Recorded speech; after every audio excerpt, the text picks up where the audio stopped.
Now I would like to welcome Mr. Tim Höttges.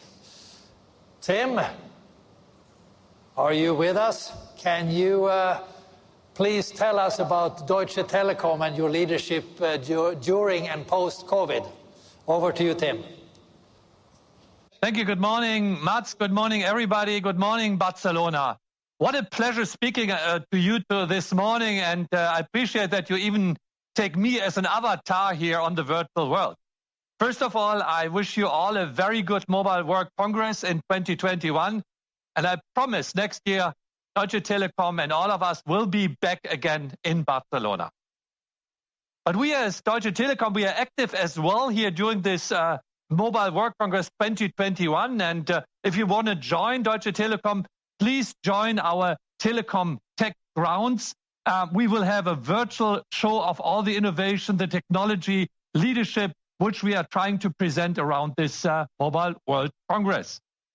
This year, interesting speakers, but we will show two topics at the Mobile World Congress. The first one is Open RAN in real life, and the second one is the first real end-to-end network slicing in 5G. I think very innovative when it comes to the prioritization of certain services, when it comes to the different quality grades our customers will use and will need in 5G.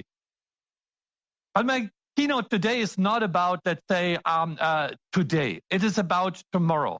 Because I think it is very important that after COVID, after all this kind of experience we have made, it's important that we as an industry lay out a vision, lay out an idea about how the future should look like of our industry.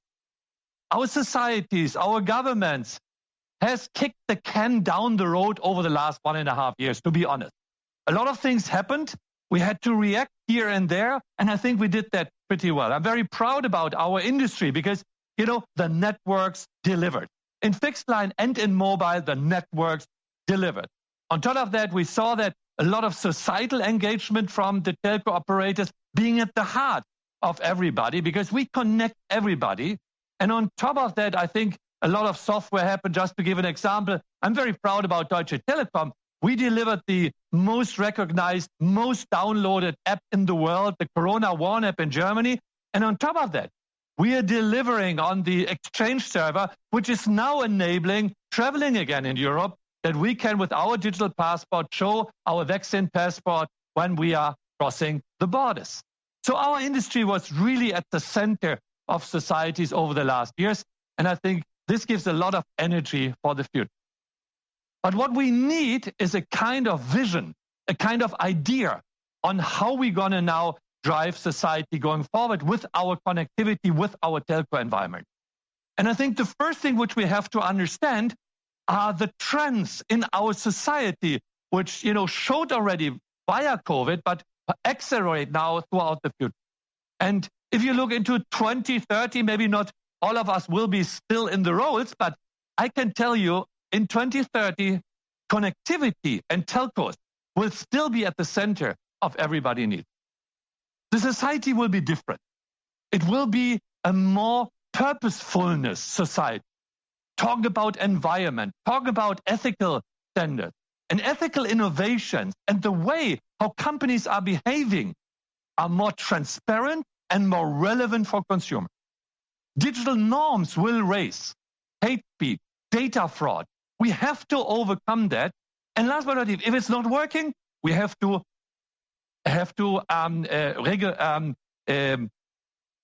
structure it in a way that the government, that the legislation is finding ways on it. Connectivity today is needed, but in 2030, connectivity will be a human right. Connectivity will be everywhere. It's like oxygen, and our kids already demand connectivity everywhere. By the way, not simple connectivity, but tailored connectivity to the specific need. We will face a connected society, and I hope it will be a global society. But I'm worried that, you know, we see this decoupling of our world, this cold silicon war, which is going on between US and China. And, you know, we even have to manage maybe in a society which is more decoupled than our society today. Purposefulness, connectivity as a human right in a more complex political environment. Second, we see individual trends. The consumer is more transparent. He will be transparent. Some of that don't, but others will get the benefit of being transparent and get their individual, personalized services. The norm will be enabled by digital identities. We will have digital identities in the private world, and we will have digital twins in the business. Digital empowerment will lead to less muscle work and more battles of intelligence. And this will be enabled by new technology trends, by new innovations, which we already see. Human-machine interface is one thing which will have a bigger relevance in the future. And quantum computing will be an enabler for managing all these machines and all these data streams which the society is going to create. Now, what does it mean for a telco? What does it mean for Deutsche Telekom? How does my company look in 2030? What is changing in this setup? And to condense it, we have defined 5 central paradigm shifts which will impact our industry going forward. The first one is B2C. In the B2C world, we will move from a connectivity, maybe always best connected, maybe best effort principle, to a very customer experience tailored connectivity in the future. The gamer has a different connectivity than the home connectivity, then the one moving, then the car to car, then the IoT devices. And our network should be able to support this. In the B2B world, we will advance from a dedicated to a software-driven enterprise solution. Software-driven enterprise solution with embedded connectivity. ESG won't be only a hygiene factor. We have learned in our industry to manage with ESG, and we are the good guys. That's the good thing. We are the enabler for all the sustainability of our environment. But I can tell you, I believe customers will vote with their feet, and they will decide who is more sustainable with the one I'm choosing. So ESG will become a differentiator. Telcos must develop their platforms, their services, in a way that they go from monolithic incumbents, mobile, fixed line, into an orchestrator of network. We will become networks of network. And last but not least, telcos must give up their vertical silos, the way how we're operating, to become a telco as a service, telco as a platform, cloud-native, API-based provider to the different use cases, but as well to the different technologies enabling connectivity in the future. Let's dive into this one for a moment to give you a better understanding about this Vision 2030 and how this industry is evolving. Connectivity will be everywhere for our consumers, driven by the massive amount of devices which we are serving in real time. And data will be used to provide consumer services individualized to the segment of one. Every person is expected to use, on an average, up to 15 devices by 2030. Autonomous cars will create and consume up to 40 terabytes of data every 8 hours. In consequence, connectivity will become embedded and it will be context aware. We see this trend already today. Tractive is a service for a dog tracker, just a simple one, but this is the beginning. The dog tracker in Europe is connecting for €5 per month your dog, and you always find it. By the way, my German Wiener dog always is disappearing, and I know every time where the dog is. Amazon Prime Video India is servicing for $1.22 connectivity, including content. The use cases will be defined on a quality of service. We will have services in ultra low latency for mobile gaming, ultra high bandwidth for 8K video conferencing services, and we will have IoT devices with high latency, with low bandwidth and different price categories ahead. It's not that we have one connectivity. We will have a variety of connectivities, and with the content we provide the super app to our customers, which can provide the different services. And by the way, I choose the service not once, I choose it when I will use it. Winners will be those who control the data stream and the customer identity. Enterprise solutions as well are evolving rapidly, and we have seen that during the crisis. There are three fields which I like to address right now. First, classical communication. The traditional telco-grade services, voice, data, messaging, will lose relevance. It's becoming a commodity. Instead of this, communication solutions will be embedded into the office suite and into the workflows of the different communication. Security. More and more applications will run outside trusted enterprise network. So perimeter protection will not work anymore. Security services will be fully integrated and context specific. We call that the zero trust network. I'm not sure whether the title is very intelligent, but nevertheless, every service, every application will have its own encryption. And the third one is network slicing. Network slicing is in the early days at that moment, and it will become the new normal. And I'm proud to say that we will show our advancements in this field already today on our Telekom Tech Ground. Winners in the B2B areas will be those who can offer best integrated connectivity, global offerings, secured, and sliced in the manner the customers are needing. Coming to ESG, and I put it at the center of this presentation because I still think that our industry has to use this even more as a differentiator going forward. We are the good guys. We are the enabler for sustainability because the digitization is helping all the industry to become more sustainable. ESG and sustainability has already become a new social norm, at least in the Western world. And we see customers voting with their feet.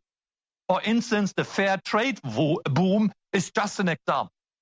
And political ambitions raise their ambitions, latest at the G7 summit. We will see the impact on industries on all levels. There are commitments to net zero emissions to become standard practice by 2030. It's great, for instance, that Deutsche Telekom is already 100% on renewables in 2021. But we can use this as a differentiator for our company going forward. By using our product and services, we will enable CO2 saving as well in scope 3, so on our provider and supplier side and on the side of our consumers. Inside, we have to do it anyhow. Efficient cloud computing, for instance, in our infrastructure is up to 80% more emission efficiencies than decentral computing. Our facilitated positive CO2 effects are 600% higher than own emission. Winners in this category in 2030s will be those who are able to differentiate via ESG criteria. Let me come to the architecture. And I believe that our industry is not enabling digitization. We are as well in the center of the digitization. The tsunami of digitization is as well challenging the setup of our companies as well. So if we want to be successful as well in the future, we have to change the organization, the governance of our company. Our telco playing field was rather easy until recently. Generating ownership economics by limiting the number of players in the fixed and the mobile world. So the bigger the platform, the higher the economies of scale, the better the data prices which we can offer to our. This is changing, and we will see more and more networks to come. It's not the opposite that we see a consolidation of networks. We will see an expansion of that. There will be networks from satellite. There will be networks from mesh networks.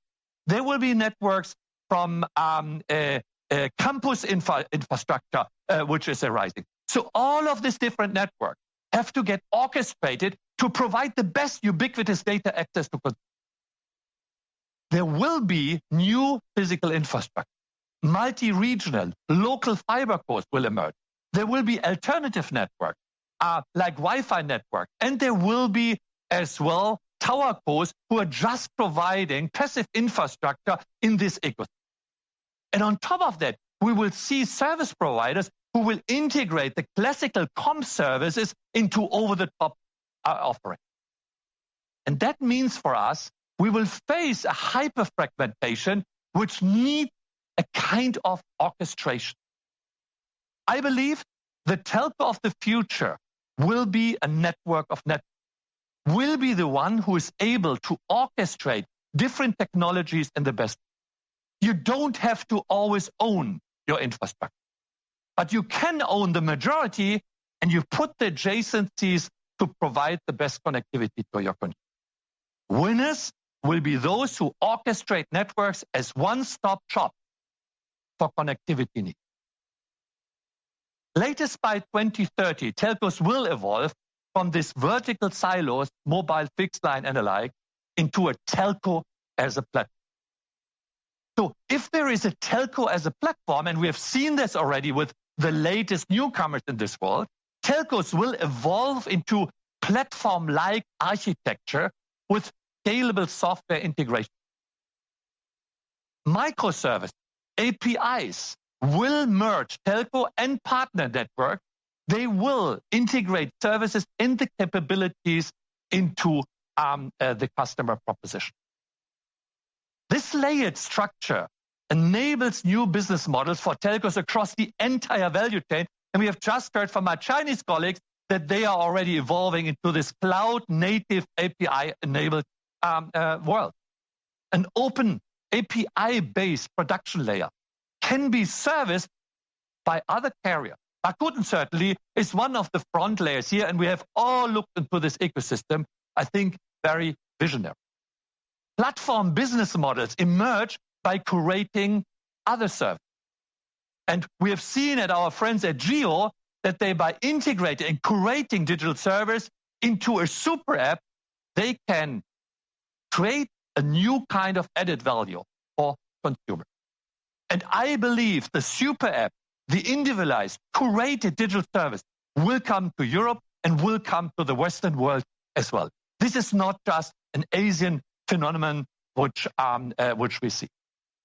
So in summary, the winners will those delivering telco services as a software company. So we have to change our skill set from network technology into much more software-enabled integration.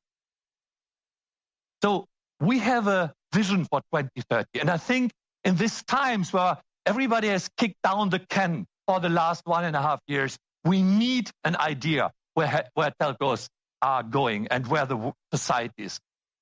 We as Deutsche Telekom, we won't stop. And I think, if you have a vision, you have energy, you have the inspiration to move forward. But we as leaders, we have the duty to tell this to our employers and to employees. We have to win the capital market for this new vision. With all of this, we create a lot of productivity. And the productivity then can be used for modern infrastructure, for better coverage, and for new innovations on the product lineup. On this way forward, I hope that political leaders think the same way. They have the same duty as we have. And therefore, they have to look on the chess field, and they have to find a level playing field for our industries with the hyperscalers and the over-the-top. We have to find a regulation which is enabling our investment, which we foresee for the future, both on connectivity and on software. They have to create an environment which is more innovation friendly. And we have to find a way for the right use of data. We have to find ways that the exchange between US and the European constituencies is working legally in the same environment. Schrems 2 is something the political leaders on both sides of the Atlantic have to resolve. And we need a new setup, skilled labor in our organization, which we have to grow, which we have to build, but as well which our society has to educate. So thank you for listening. I think, their future is going to be much more digital, and there's a big role for telcos to play. Just take the duty and the responsibility for this. Thank you very much.